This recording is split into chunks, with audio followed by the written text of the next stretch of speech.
شب قدر کی اہمیت اتنی زیادہ ہے کہ اللہ تبارک و تعالیٰ نے اس کی فضیلت بیان کرتے ہوئے پوری ایک سورت نازل کر دی، جیسا کہ اللہ تبارک و تعالیٰ نے ارشاد فرمایا، بسم اللہ الرحمن الرحیم، انا انزلناہ فی لیلۃ القدر وما ادراک ما لیلۃ القدر، لیلۃ القدر خیر من الف شہر، تنزل الملائکۃ والروح فیہا بإذن ربہم من کل امر، سلام ہی حتی مطلع الفجر۔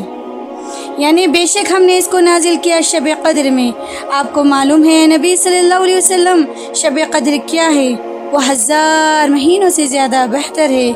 اس روز فرشتے اور روح الامین ہماری اجازت لے کر ہر معاملے کو لے کر اترتے ہیں۔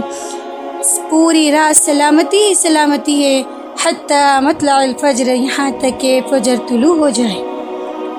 اس کی اہمیت اتنی زیادہ ہے کہ پورے عمر بھی بندہ عبادت کر لے لیکن اس ایک رات کی عبادت کرنے کے برابر اجر و ثواب اور رحمت و برکتیں حاصل نہیں کر سکتا۔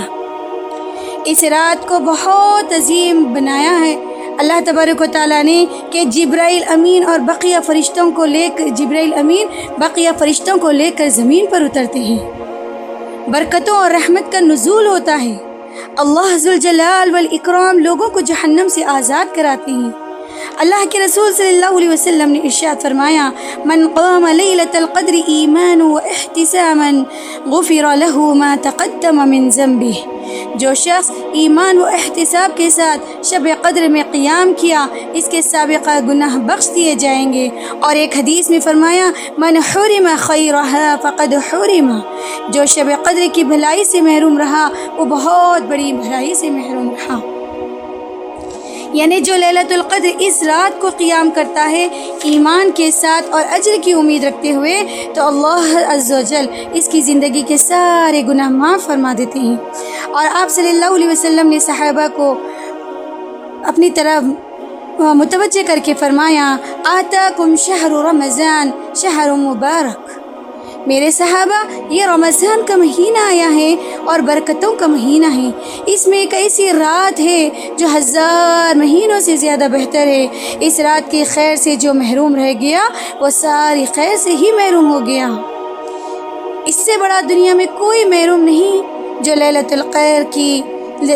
القدر کی خیر سے محروم ہو گیا۔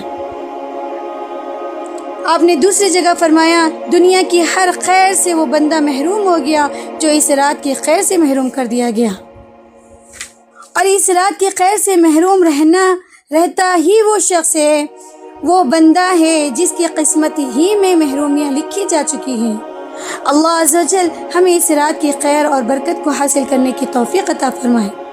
عزیز سامعین، اس کو ہم کو تلاش کرنا ہے آخری عشرے میں، 21، 23، 25، 27 اور 29 میں جاگ کر اور خوب اللہ تبارک و تعالیٰ سے عبادت کر اس رات کے تمام فضائل و برکات کو اپنی زندگی میں لانا ہے اور اس کے ذریعے اپنی گردنوں کو جہنم سے آزاد کرانا ہے۔ عزیز سامعین، آپ تمام کو معلوم ہے کہ صحابہ کرام تابعین اس کی تیاری کیسے کرتے تھے؟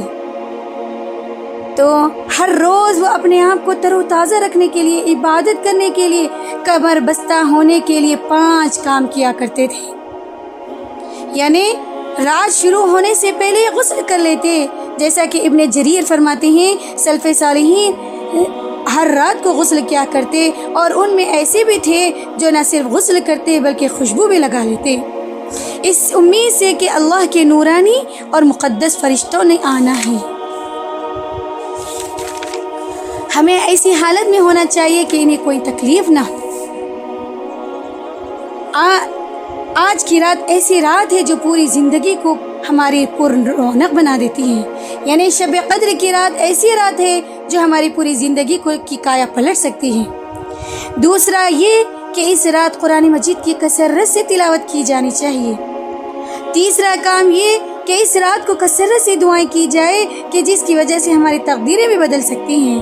اور اللہ کے رسول صلی اللہ علیہ وسلم نے فرمایا، الدعاء هو العبادہ، دعا ہی عبادت ہے۔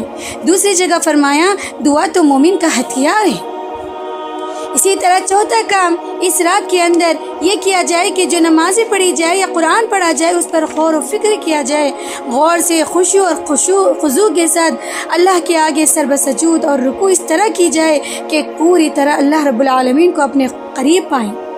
اللہ کے رسول کی پوری زندگی، اللہ کے رسول صلی اللہ علیہ وسلم نے پوری زندگی گزار دی، عشاء سے لے کر فجر تک آپ صلی اللہ علیہ وسلم نے مسلسل قیام نہیں کیا۔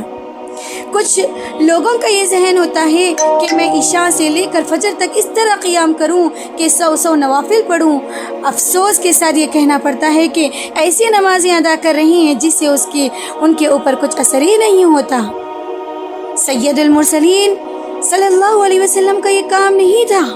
سید المرسلین صلی اللہ علیہ وسلم نے جو کام کیا وہ تھوڑا کیا، لیکن اس قدر خوبصورت انداز میں کیا کہ آپ اگر 11 رکعتیں بھی پڑھتے، آپ اگر 8 رکعتیں بھی پڑھتے تو اس طرح دل لگا کر پڑھتے، خشوع اور خضوع کے ساتھ پڑھتے کہ ادھر زبان پر کلام جاری ہو گیا، ادھر اللہ کی رحمتوں کا نزول جاری ہو جائے۔